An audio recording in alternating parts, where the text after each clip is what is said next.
What's up guys, welcome back to my channel. I am back today with my weird ass base and brows look to just start this video off. And also, yes, I am wearing probably the same shirt that you saw in the last video that I filmed, and maybe even the one before that, because guess what? I can't go anywhere and I have stopped really keeping track of what I'm wearing.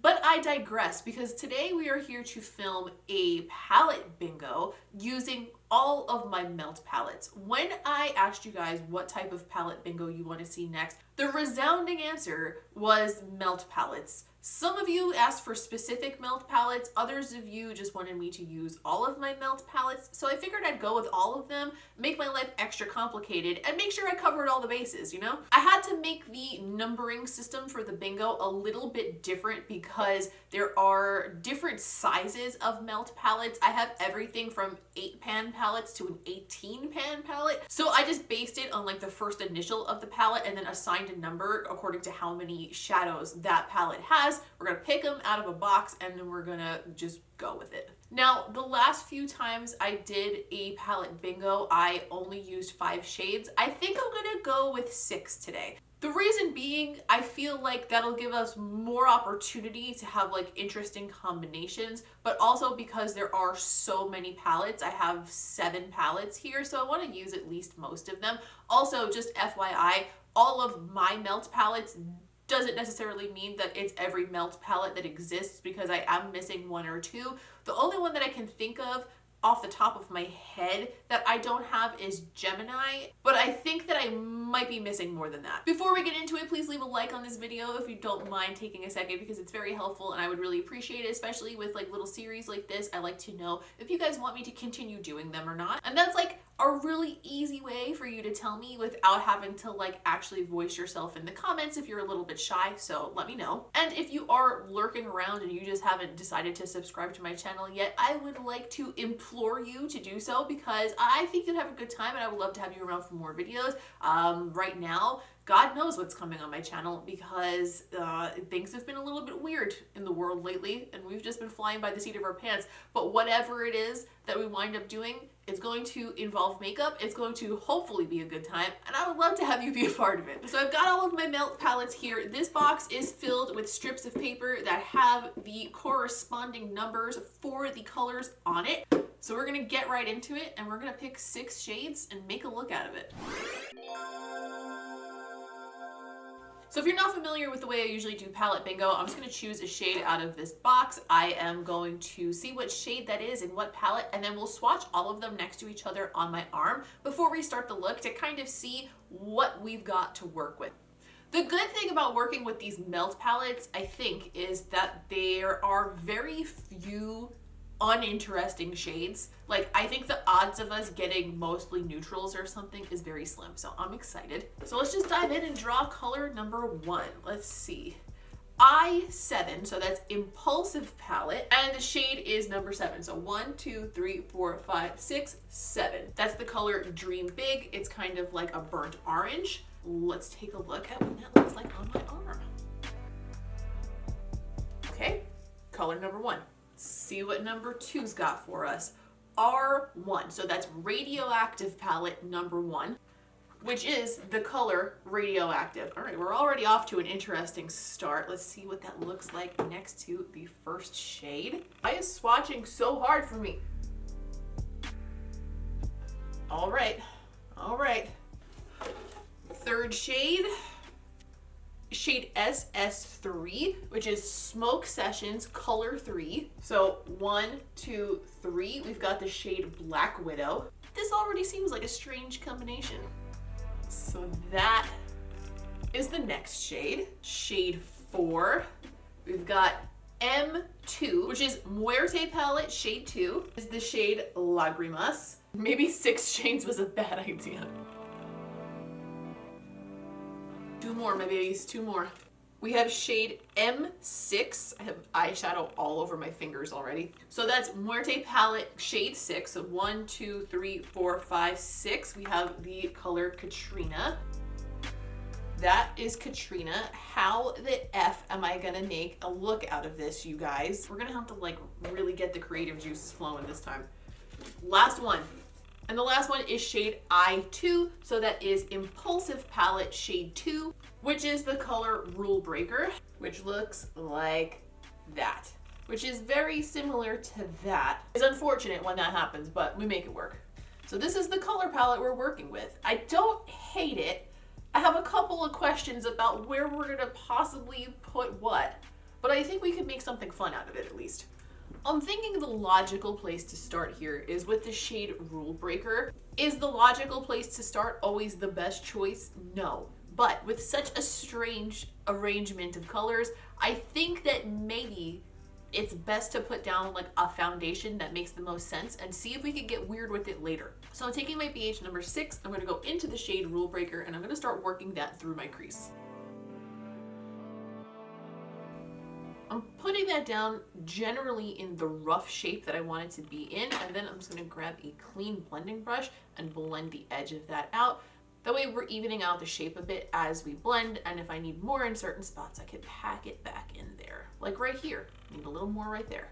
I'm gonna grab my Sigma E36 and I'm gonna go into the second shade we chose that was in the Impulsive palette, which is the color Dream Big. And I'm gonna use this to deepen up the crease, keeping that above my natural crease because I feel like cutting the crease on this look is going to be the only way that we're going to be able to get certain colors to sit next to each other and not look hella weird. So we're definitely planning to cut at least the inner half. So by putting that darker shade above the natural crease, when you cut the crease, it creates depth there, it looks more convincing, it gives you more contrast against the other color that you're putting down, assuming that it's a lighter shade. It's just a good move. I'm gonna flick the end out.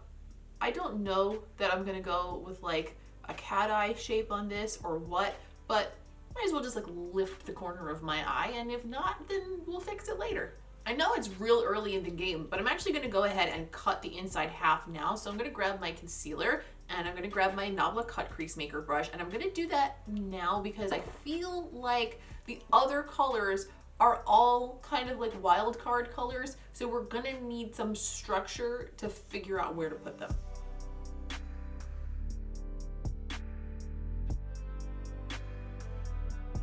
I'm taking that concealer over the majority of the lid because we do have quite a few shades to fit in here. So I'm gonna use this space to my advantage to try to blend it in with these shades that we already put down. All right, the next shade I'm gonna grab is the shade R1, which was number 1 from the Radioactive palette, the shade Radioactive, which is neon pink. What do now? I think I'm gonna put this in here and then try to blend it into Lagrimas from the Muerte palette, and then try to blend that into Katrina from the Muerte palette, maybe? Gah. No, that's not gonna work because then where am I gonna put that olive green? I think we're skipping from neon pink to olive green. I think that's what we're gonna try to do. This might be an incredibly huge mistake, but you know what? I'm trying not to do this in the most boring way possible, and I gotta do it. That's what we're doing. Taking some of that shade, I'm gonna pack it onto a MAC 242 brush, and I am going to begin packing it into the inner corner. It's kind of got like a little bit of like an iridescent blue shimmer to it. Kind of makes it look like it's glowing or something. I don't know if that's gonna help us blend it into a fucking olive green, but you know what? At least it's cool on its own. Okay, I'm gonna take that same brush, I'm gonna go into the shade Black Widow, put Black Widow on the center part of the lid. How? How am I gonna do this? Carefully, that's how. To blend them together, I think my best bet is going to be to try to blend onto the green with the pink, because the green being such like a more dense, like sticky shimmer, it doesn't move as easily. So I'm thinking the pink is gonna be our friend here. A little dab with the finger kind of action. Maybe not. This was a terrible idea. Oh, maybe not. It's starting to blend. It's starting to blend. I'm gonna call this salvageable. We'll go further with this. I'm gonna move on to another color, and then it's gonna be good. It's fine. Everything's fine. I'm gonna grab a pencil brush and I'm gonna go into shade M6, which is Katrina from the Muerte palette, and I'm going to use that to deepen up the outer corner. I'm getting a lot of fallout right now, but you know what? Worse things have happened. What is my prize if I get this to actually be a look that works? What do I win? I'm also going to take my E36 again and use the color Dream Big from the Impulsive palette to just blend that blue into the crease a little bit. Alright, I went in a little bit more on the blend there, and I concealed underneath my eyes, obviously cleaned up the fallout that we had there. I'm going to be honest, you guys. This, kind of, a little bit has been coming together. It's not done yet, so I don't want to like count our chickens before they hatch and shit, but I'm okay with it. So for the waterline, obviously I need to include the one shade we haven't used yet, which is the minty green shade Lagrimas from the Muerte palette. I'm also going to ground that a little bit with one of the matte browns that we originally used in the crease, but to lean into a little bit more of that mint color, I'm first going to line my waterline using the Zulu pencil from ColourPop. I can't believe I got that shimmer blue to blend into that brown and almost make it look like a matte. How the hell did that happen? I'm gonna grab a MAC 221 brush. It's a little bit smaller, but still like a blendy shape. And I'm gonna go into the shade Dream Big again. This has been our little hero shade in this look for sure. I'm gonna drag that underneath the lower lashes and then drag it up to meet what we did at the top. It'll just kind of bring that all together. I'm not bringing it down too low. I kind of want this to be lifted. And then on my Luxie 111 Mini, I'm gonna go into Lagrimas, and I'm gonna pack that on the area that's remaining on the lower lash line. So I'm gonna put it a little bit onto the inner corner and then just blend it toward that brown. And a little bit more of the pink shade Radioactive and just put that back on the inner corner where we lost some of it. I don't know what I did, but I did something. All right, I put on House of Lashes Aquamarine lashes and I finished up my skin. And you know what?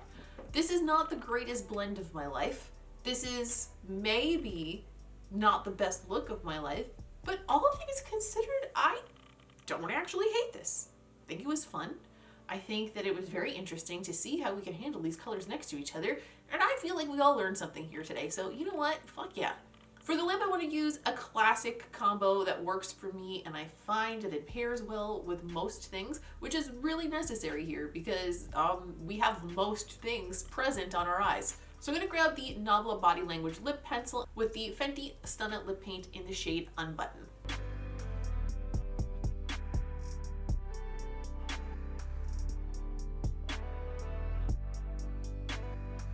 And this is the finished look.